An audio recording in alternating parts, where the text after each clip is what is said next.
Hello दोस्तों। कक्षा 12th के एग्ज़ाम स्टार्ट होने को है और बच्चे बहुत ज़्यादा परेशान में हैं कि आखिर इकोनॉमिक्स एग्ज़ाम में हमने कुछ तैयारी नहीं की है, तो हम कौन से क्वेश्चंस अभी लास्ट टाइम में तैयारी करें और हम एग्ज़ाम में अच्छा स्कोर कर पाएँ। तो इसके लिए मैंने कुछ इंपॉर्टेंट क्वेश्चन सेट किया है। इन सभी क्वेश्चंस के आने के चांसेस ज़्यादा, एक बार आप सभी को देख लेना चाहिए। तो पहला पहला क्वेश्चन है कि समष्टि अर्थशास्त्र की परिभाषा दीजिए। मैक्रो इकोनॉमिक्स को आपको डिफाइन करना है।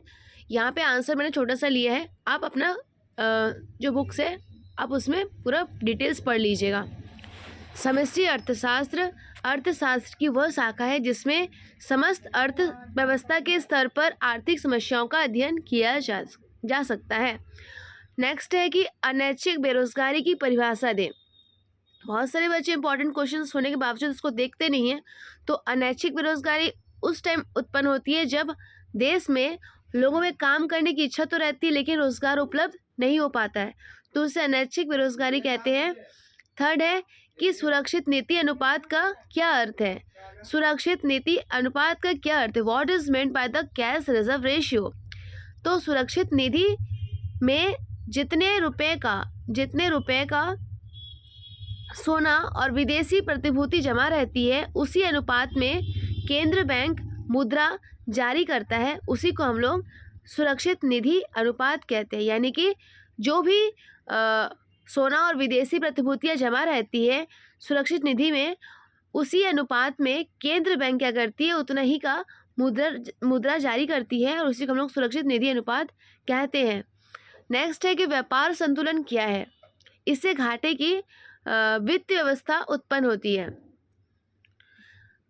वित्तीय संकट उपस्थित हो सकता है। व्यापार संतुलन क्या है, इससे मतलब व्यापार का संतुलन होता है इसमें कि इससे घाटे की वित्त व्यवस्था उत्पन्न हो सकती है या वित्तीय संकट आ सकता है। ये सब कंडीशंस होता है व्यापार को संतुलन में लाने के लिए। संतुलन कब करना पड़ता है, जब घाटा में होगा, ठीक है, या फिर फाइनेंशियल रूप से वो प्रॉब्लम रहे तो हम लोग करते हैं व्यापार का संतुलन करते हैं। तो इसीलिए लिखा आंसर में कि वित्तीय घाटे की व्यवस्था उत्पन्न होती है, वित्तीय संकट उपस्थित हो सकता है, ऐसी स्थिति में व्यापार संतुलन से आप अपने बुक से देख लीजिएगा आंसर। राष्ट्रीय आय लेखांकन के क्या उपयोग है। राष्ट्रीय आय लेखांकन के निम्नलिखित महत्व है। इसके द्वारा राष्ट्रीय आय को मापने में सहायता प्राप्त होती है। राष्ट्रीय आय से क्या होता है, हम लोग राष्ट्रीय आय को मापने में सहायता प्राप्त होती है। नेक्स्ट है कि यह अर्थव्यवस्था के ढांचे को समझने में सहायक होता है। जो राष्ट्रीय आय से हम लोग क्या कर सकते हैं, अपने इकोनॉमिक को हम लोग समझ पाते हैं कि आखिर हमारा इकोनॉमिक्स में कैसा डेटा है, कैसा स्ट्रक्चर है, हम लोग इस राष्ट्रीय आय के माध्यम से जान पाते हैं। थर्ड है कि अर्थव्यवस्था में विभिन्न क्षेत्रों के सापेक्षिक महत्व का ज्ञान होता है। इकोनॉमिक्स में क्या होता है कि हम लोग विभिन्न सापेक्षिक महत्व को हम लोग जान पाते हैं। आय के कारकों में बंटवारे का ज्ञान प्राप्त होता है। आय के कारकों में बंटवारे का हम लोग उनको नॉलेज हो पाता है। अंतर क्षेत्रीय तथा अंतर्राष्ट्रीय तुलना में सहायक होती है। अंतर्राष्ट्रीय क्षेत्र में और अंतर्राष्ट्रीय स्तर में तुलना सहायक होती है। और 6 नंबर है कि विभिन्न समय अवधियों में आय की तुलना में भी सहायक होती है हमारा राष्ट्रीय आय। तो राष्ट्रीय आय में लेखांकन का क्या यूजेस है, हमको वो बताना है कि लेखांकन के क्या उपयोग है हमारे राष्ट्रीय आय में, यानी कि नेशनल इनकम में क्या यूज़ है ऑफ अकाउंटिंग। तो इसमें 4 तो मैंने बताया, बुक्स में और भी रहेंगे, आप देख लीजिएगा। फिर है 23 नंबर यानी कि क्वेश्चंस है, राजस्व घाटे का क्या अर्थ है, इससे समस्याएं उत्पन्न होती है, इससे क्या समस्याएं उत्पन्न होती है, राजस्व घाटा है क्या और इससे होने वाली समस्याएं क्या क्या है ये बताना है आपको।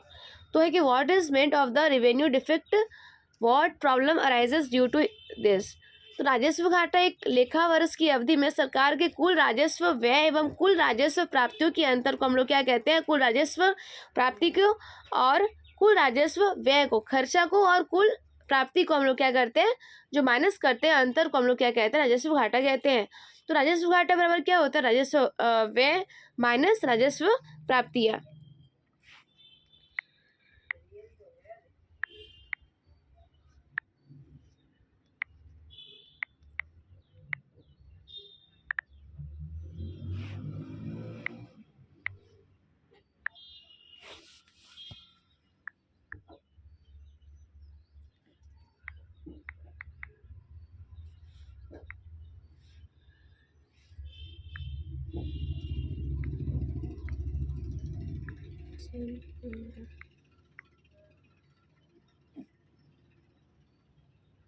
ये था। फिर राजस्व घाटे में सरकारी चालू वर्ष के व्यय एवं प्राप्तियों को, चालू वर्ष के जितने भी खर्चे हैं और रिसिप्ट है को सम्मिलित किया जाता है। राजस्व व्यय में क्या होता है कि वचनबद्ध व्यय होते हैं, इन्हें सरकार कम नहीं कर सकती है। राजस्व घाटे का वित्तीयन सरकार या तो भूतकाल की बचतों से करती है अथवा ऋण लेती है। इससे घाटे की वित्त व्यवस्था उत्पन्न होती है। वित्तीय संकट भी उपस्थित हो सकता है ऐसी स्थिति में। यानी कि राजस्व घाटा से क्या क्या समस्याएं उत्पन्न होती है हमने ये जाना है। क्या होती है, इन्हें सरकार की भूतकाल की बचतों से करती है, जो कि घाटे भी इससे हमारा हो सकता है, उत्पन्न हो सकते हैं, और वित्तीय संकट भी उत्पन्न होता है। ये सारी समस्याएं होती है राजस्व घाटे के। और नेक्स्ट है, इसके बाद है कि मुद्रा के मुख्य कार्य क्या क्या है, कि इन्हें दो का उल्लेख कीजिए। मुद्रा के क्या कार्य है, पैसों के क्या कार्य है, ठीक है, यानी मनी के क्या कार्य है, एक्सप्लेन, यानी टू का आपको एक्सप्लेनेशन देना है यहाँ पे, ठीक है। तो मुद्रा के इन 4 कार्यों को अंग्रेजी के एक पद के रूप में व्यक्त किया गया है, जिसका हिंदी रूपांतरण इस प्रकार से कि मुद्रा के कार्य है, चालू है, माध्यम है, मापक है, भंडार है। तो विनिमय का माध्यम है। एक तो विनिमय हम लोग क्या करते हैं, वस्तु खरीदते हैं और बेचते हैं, लेते हैं। तो विनिमय का माध्यम हमारा किससे होता है, मुद्रा से कर पाते हैं हम। फिर है कि आवश्यक कार्य पूरा किया है। प्रारंभ से ही मुद्रा ने समाज में विनिमय माध्यम का आवश्यक कार्य पूरा किया है। फिर है विनिमय के माध्यम से के रूप में मुद्रा सब वस्तुओं को लेन देन को संभव बनाती है। मुद्रा क्या करती है, सभी वस्तुओं को लेन देन जितने भी करते हैं बाजार से या कहीं से भी, तो ये मुद्रा ही इसको संभव बना पाती है।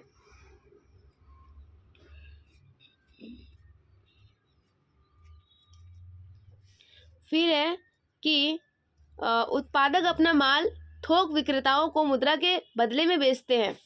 जो उत्पादक होते हैं, जो उसका प्रोडक्शन करते हैं, वे सेलर को बेच पाते हैं, यानी कि थोक विक्रेताओं को मुद्रा के बदले बेचते हैं। फिर थोक मुद्रा उसको विक्रेता, मतलब वही माल फिर उन लोग बेचते हैं उपभोक्ताओं तक पहुंचाते हैं, बदले में बेचते हैं वही माल को फिर अधिक दाम पर। फिर मूल्य का सामान्य मापक, कॉमन मेजर, मुद्रा द्वारा अर्थव्यवस्था में उत्पन्न समस्त वस्तुओं और सेवाओं का मूल्य मापा जाता है। मुद्रा द्वारा क्या होता है, वस्तु का हम लोग मूल्य माप सकते हैं कि इसका क्या प्राइस है, इसका क्या प्राइस है, सबका रेट हमें पता चल पाता है मुद्रा के माध्यम से। वस्तु विनिमय में यह निर्णय करना कठिन था कि वस्तु की मात्रा विशेष के बदले दूसरी वस्तु की कितनी मात्रा प्राप्त होनी चाहिए। मुद्रा ने सामान्य मूल्य मापक का कार्य संपन्न करके समाज को इस कठिनाई से मुक्त कर दिया। यानी कि पहले क्या था, सामान के बदले में सामान दिया जाता था, लेकिन अभी क्या हम लोग मुद्रा के बदले में सामान ले पाते हैं। तो इसीलिए उस टाइम पे हम लोग ज्ञात नहीं कर पाते थे कि किस सामान से क्या एक्सचेंज करें। सब्जी के बदले में अगर हम कुछ बड़ा सामान ले लें तो इसमें लॉस होता है कई बार। तो अभी मुद्रा आ गया जिसका जो प्राइस है हम लोग उसको उतना पे कर देते हैं और हम लोग सामान को खरीद पाते हैं। नेक्स्ट है, इम्पॉर्टेंट है ये भी कि संतुलित तथा असंतुलित बजट में अंतर बताइए। एक तो बजट बहुत इंपॉर्टेंट है, बजट है क्या, फिर उसमें आता है संतुलित और असंतुलित बजट का अंतर बताइए। क्या संतुलित बजट सरकार की उपलब्धि है, ये बताना है आपको। एक वित्तीय वर्ष जो स्टार्ट होता है 1 अप्रैल से लेकर के अगले वर्ष 31 मार्च तक की अवधि के लिए सरकार की अनुमानित आय एवं व्यय का विस्तृत लेखा जोखा बजट कहलाता है। मतलब एक साल में जो भी हमारा सरकार द्वारा आय, इनकम और खर्चे हैं, जो भी लेखा जोखा किया जाता है उसे हम लोग क्या कहते हैं, बजट कहते हैं। भारत में केंद्रीय बजट भारतीय संसद में पेश किया जाता है। भारत सरकार का वित्त मंत्री केंद्रीय बजट पेश करता है। संतुलित बजट सरकार का ऐसा बजट है जिसमें सरकार की सभी स्रोतों में प्राप्तियों का योग समस्त मदों पर किए गए व्यय के समान होता है। तो ऐसे बजट को संतुलित बजट कहते हैं। और फिर है हमारा असंतुलित बजट, सरकार का ऐसा बजट जिसमें सरकार की सभी स्रोतों से प्राप्तियों समस्त मदों पर खर्च से कम या ज़्यादा होती है, तो उसे हम लोग असंतुलित बजट कहते हैं। जब बैलेंस नहीं होता है आय और प्राप्तियाँ, आय यानी इनकम और रिसिप्ट और पेमेंट हमारा अगर यानी खर्चे और आपका जो भी इनकम है अगर बराबर नहीं होता है, संतुलन में नहीं होता है, तो उससे हम लोग कम या ज़्यादा होता है, तो उस कंडीशन में उसको कहते हैं असंतुलित बजट कहते हैं। संतुलित बजट सरकार की उपलब्धि नहीं, क्योंकि प्रत्येक वर्ष घाटे का बजट ही हमारा प्रस्तुत होता है। नेक्स्ट क्वेश्चन है कि एकाधिकारी प्रतियोगिता की विशेषताओं को लिखें। एकाधिकारी मोनोपोलिस्टिक कॉम्पोजिशंस का आपका है कि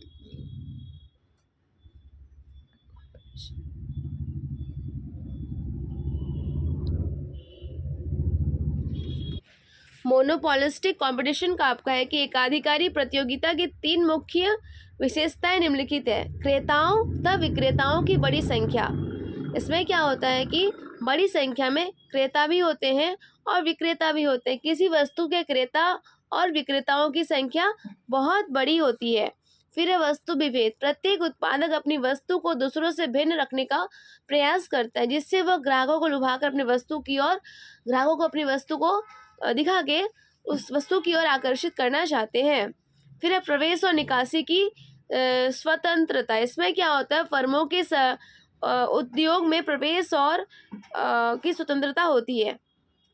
तो एकाधिकारी प्रतियोगिता की विशेषता ये है कि हम उसमें क्रेता और विक्रेता प्रचुर मात्रा में होती है, बड़ी संख्या में होती है, और वस्तु विभेद होता है, यानी कि जिसमें प्रत्येक उत्पादक अपनी वस्तु को दूसरों से भिन्न, अपने से ज़्यादा अच्छा दिखाने के लिए वो हर कोशिश करता है उसमें, ठीक है। वस्तु विभेद, जिससे वो ग्राहकों को लुभाकर अपनी ओर आकर्षित कर पाए अपने वस्तु की तरफ। और प्रवेश और निकासी में होता है आपका फर्मों के उपयोग में प्रवेश और की स्वतंत्रता होती है। तो ये थे क्वेश्चंस, और क्वेश्चंस में नेक्स्ट वीडियो में बनाऊंगी। Thank you.